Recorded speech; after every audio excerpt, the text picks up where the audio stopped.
പിതാവിൻ്റെയും പുത്രൻ്റെയും പരിശുദ്ധാത്മാവിൻ്റെയും നാമത്തിൽ ആമേൻ. എൻ്റെ പ്രിയപ്പെട്ടവരെ, ഇന്ന് മെയ് 22-ാം തീയതി വെള്ളിയാഴ്ച. അമ്മേ പരിശുദ്ധ അമ്മേ, അമ്മേ പരിശുദ്ധമേ, ദൈവമാതാവേ, കൃപാസനത്തിലൂടെ ഞങ്ങൾക്കും ഞങ്ങളുടെ ദേശത്തിനും അമ്മ മധ്യസ്ഥം തേടി തന്ന എല്ലാ അനുഗ്രഹങ്ങൾക്കും കൃപകൾക്കും ഞങ്ങളിപ്പോൾ ഹൃദയം നിറഞ്ഞ നന്ദി പറയുന്നു. അമ്മേ പരിശുദ്ധമേ, ദൈവമാതാവേ, 2004 ഡിസംബർ 7-ാം തീയതി ഉച്ചകഴിഞ്ഞ് 2:30 കൃപാസനത്തിൽ സംഭവിച്ച അമ്മയുടെ പ്രത്യക്ഷപ്പെടലിനെ തിരുസഭയ്ക്ക് സമർപ്പിച്ചിരിക്കുന്ന പഠനരേഖകളുടെ മേൽ സഭാത്മകമായ പഠനം ആരംഭിക്കുവാൻ ഞങ്ങൾ പ്രാർത്ഥിക്കുന്നു. അമ്മേ പരിശുദ്ധമേ, ഭൂസ്വർലോകങ്ങളുടെ രാജ്ഞിയായ അങ്ങേയ്ക്ക് ഭൗമസംരക്ഷണത്തിനായി പ്രപഞ്ചപ്രകൃതിയെ തന്നെ തിരുസഭ പ്രതിഷ്ഠിക്കുവാൻ ഈ പ്രത്യക്ഷീകരണം വഴി ഇടയാക്കണമേ. പരിശുദ്ധമേ, ജപമാല മാതാവേ, സകല കൃപാസനം പ്രാർത്ഥനയോടും ചേർത്ത് ഞങ്ങളിപ്പോൾ പ്രാർത്ഥിക്കുന്ന ഈ കുടുംബത്തിന്റെ പ്രത്യേക നിയോഗം പറ മക്കളെ.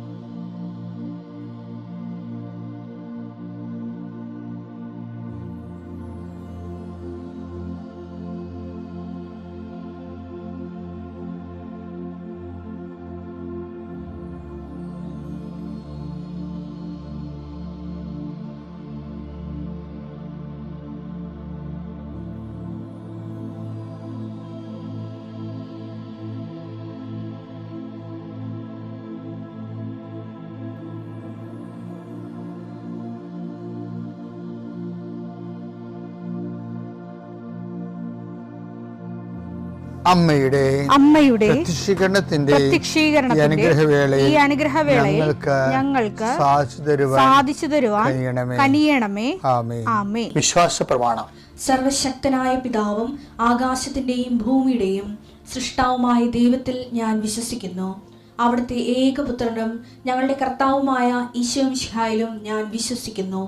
ഈ പുത്രൻ പരിശുദ്ധാത്മാവിനാൽ ഗർഭസ്ഥനായി കന്യകാമറിയത്തിൽ നിന്ന് പിറന്ന് പൊന്തിയോസ് പീലാത്തോസിന്റെ കാലത്ത് പീഡകൾ സഹിച്ച് കുരിശിൽ തറയ്ക്കപ്പെട്ട് മരിച്ച് അടക്കപ്പെട്ട് പാതാളങ്ങളിൽ ഇറങ്ങി മരിച്ചവരുടെ ഇടയിൽ നിന്ന് 3-ാം നാൾ ഉയർത്ത് സ്വർഗത്തിലേക്ക് എഴുന്നള്ളി സർവശക്തിയുള്ള പിതാവായ ദൈവത്തിന്റെ വലതുഭാഗത്തിരിക്കുന്നു.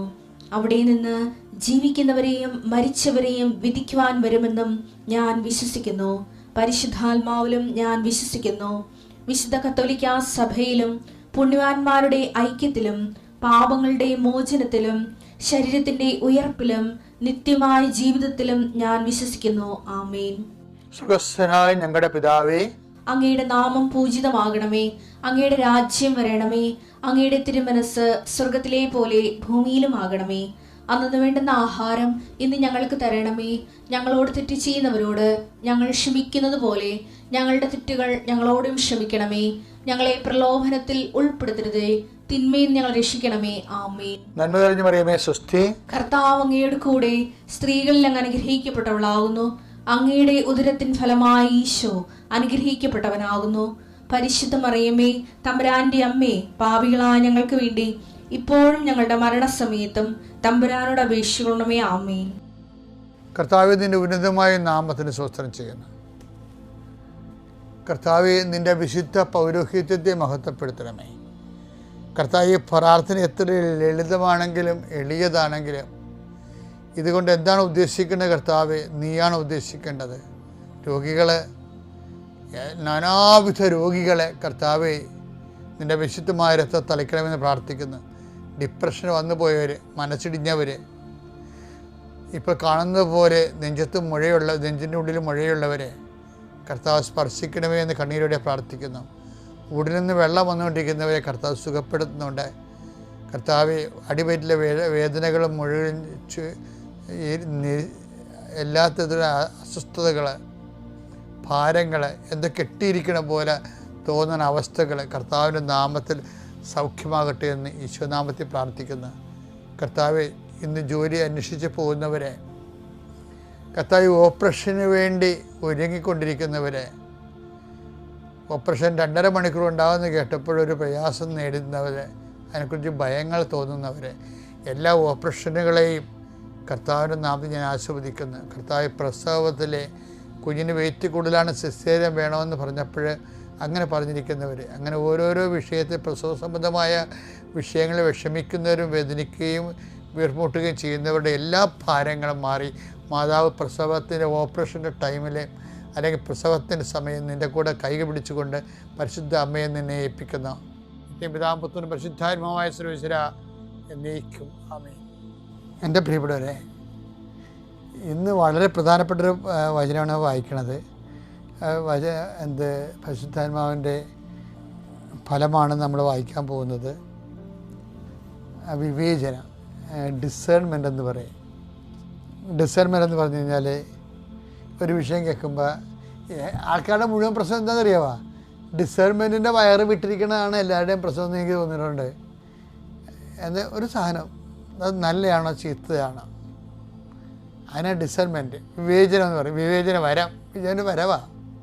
ഇപ്പോൾ ചെറുക്കന് ജോലിയുണ്ട്, ചെറുക്കന് PR ഉണ്ടെന്നൊക്കെ പറയുമ്പോൾ നമ്മൾ ചില അമ്മമാർ, അപ്പോൾ ചില മക്കൾ പറയും എനിക്കും പോകാം ജർമ്മനിയിൽ, എനിക്കും പോകാൻ ന്യൂസിലൻഡിൽ എന്ന് പറയും. അവിടെ ചെല്ലുമ്പോഴേക്കും ചെറുക്കന് 2 ഭാര്യ ഉണ്ടാകണത്, തീർന്നില്ല പരിപാടി. നീ ചിലപ്പോൾ അവൻ്റെ വിസയിലേക്ക് നീ പോകണത്, എനിക്ക് മിണ്ടാൻ പറ്റത്തില്ല.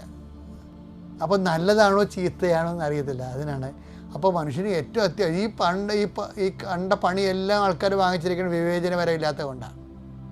നല്ലതാണോ ചീത്തയാണോ, ഇനി ജഡികമാണോ ആത്മീയമാണോ ദൈവികമാണോ പൈശാചികമാണോ, അപ്പം ഇങ്ങനെ ഓരോ വിഷയം കർത്താവ് പറഞ്ഞത് എല്ലാം നല്ലതാണ്, എല്ലാം പ്രയോജനകരമല്ല. 1 എല്ലാം എനിക്ക് നിയമാനുസൃതമാണ്, എല്ലാം എനിക്ക് നിയമാനുസൃതമാണ്, എന്നാൽ എല്ലാം പ്രയോജനകരമല്ല. അതാണ് എല്ലാം എനിക്ക് നിയമാനുസൃതമാണ്, എല്ലാം എനിക്ക് നിയമാനുസൃതമാണ്, എന്നാൽ ഒന്നും എന്നെ അടിമപ്പെടുത്താൻ ഞാൻ സമ്മതിക്കുകയില്ല. നമ്മൾ ചെയ്യുന്ന പല കാര്യങ്ങളും നിയമാനുസൃതമായിരിക്കാം, പക്ഷെ ആത്മീയമായി നമുക്ക് യാതൊരു പ്രയോജനം ഉണ്ടാകത്തില്ല. നമ്മൾ ചെയ്യുന്നതിൽ തെറ്റൊന്നുമില്ല, പക്ഷെ അത് ശരിയായതുകൊണ്ട് നമുക്ക് പ്രയോജനം ഉണ്ടാകത്തില്ല ലോങ് ടൈം. അപ്പോൾ അതെപ്പോഴും അത് ഭയങ്കര പാടാണ്. ഈ വെള്ളപ്പൊക്ക കാലം വരണ പോലെ ഇരിക്കും അത്. ഈ വെള്ളപ്പൊക്ക കാലം വരുമ്പോഴേ വെള്ളം ഇങ്ങനെ പൊങ്ങി നിന്നിട്ട് കര ഏതാണ് കായൽ ഏതാണെന്ന് അറിയാൻ പാടില്ലാതെ മൊത്തം കായലായിട്ട് കിടക്കും. അടുത്ത് ഒത്തിരി കരയുണ്ടാവും. ഇപ്പം ചില വെള്ളപ്പൊക്ക കാലത്ത് പാലം മുങ്ങിപ്പോയിട്ട് പുഴയും പാലവും അറിയാൻ പാല കിടന്നിട്ട് പാലത്തെ പോയി നിശ്ചയമുള്ള ആൾക്കാരെ പാലത്തെ കൂടി കയറി വന്നിട്ട് മറ്റുള്ളവർ വഴിതെളിക്കണില്ല. അപ്പോൾ ഒന്നും കണ്ടാൽ മനസ്സിലാകാത്ത പറ്റാത്ത അവസ്ഥയാണ് വിവേചനപരം ആവശ്യമായി വരണത്. ഇരിക്കണത് പരിശുദ്ധാത്മാവ് നേരിട്ട് തന്നെ ഉള്ള വരവാണ്. കാരണം പരിശുദ്ധാത്മാവ് നേരിട്ട് നയിക്കുന്നതാണ് നമുക്കതിലൂടെ. അത് ഭയങ്കരമായിട്ടില്ലെങ്കിൽ ഇപ്പോൾ ഒരു രോഗം ഇപ്പോൾ കൃപാസനത്തൊക്കെ വരുന്ന ആൾക്കാരില്ലേ, ചിലർക്ക് മനോരോഗികളാണ്, പക്ഷെ പറഞ്ഞുകൊണ്ട് വരുന്നത് പിശാചെന്ന് പറഞ്ഞല്ല വരുന്നത്. ഇപ്പം ഞാൻ മൈൻഡ് ചെയ്യത്തില്ല, മനോരോഗത്തിൽ പോയി മരുന്ന് മേടിച്ച് കഴിക്കാൻ പറയും. അതിൻ്റെ കാര്യം എന്താ, നമുക്കറിയാം അത് പിശാചല്ല. ഇവിടെ പിശാചിൻ്റെ വൈകൃതങ്ങൾ കാണിക്കും, പക്ഷേ മാനസിക രോഗമായിരിക്കും അത് കാണിക്കണത്. അപ്പോൾ ചില മാനസിക രോഗം ആണെന്ന് നമുക്ക് തോന്നും, പക്ഷേ പൈശാചികമായിരിക്കും. ഞാൻ പണ്ടൊരു പിശാച് ബാധിതനെ സുഖപ്പെടുത്തുമ്പോൾ അയാൾ ഇതുപോലെ വൈകൃതം കാണിച്ച് 4-5 പേര് കൂടി അയാളെ പിടിച്ച് മണ്ണിൽ പൊത്തി, അയാൾ ഭയങ്കര ഉദ്ദണ്ഡനായത് കാരണം ഭീമനെ പോലെ ഇരിക്കുന്ന അയാളുടെ പുറത്ത് കയറിയെന്നാണ്.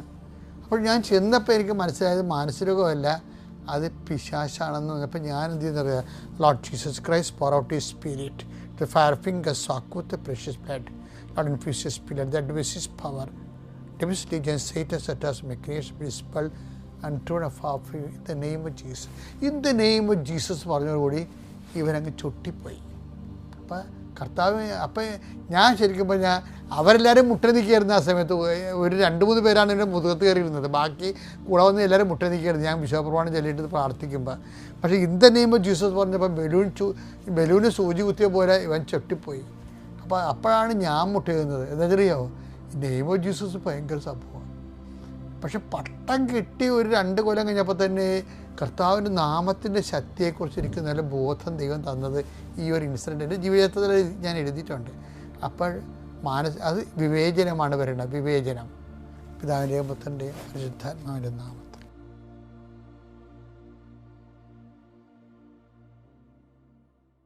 അത്യപൂർവ ദൈവാനുഭവങ്ങൾ ഇനി നിങ്ങൾക്കും സ്വന്തം. ഈ യൂട്യൂബ് ചാനൽ ഇതുവരെ സബ്സ്ക്രൈബ് ചെയ്തിട്ടില്ലെങ്കിൽ ഇപ്പോൾ തന്നെ സബ്സ്ക്രൈബ് ചെയ്യുക. ഈ വീഡിയോ ഇപ്പോൾ തന്നെ നിങ്ങളുടെ സുഹൃത്തുക്കൾക്ക് ഷെയർ ചെയ്തുകൊണ്ട് കർത്താവിൻ്റെ പ്രേക്ഷിതരാകുക.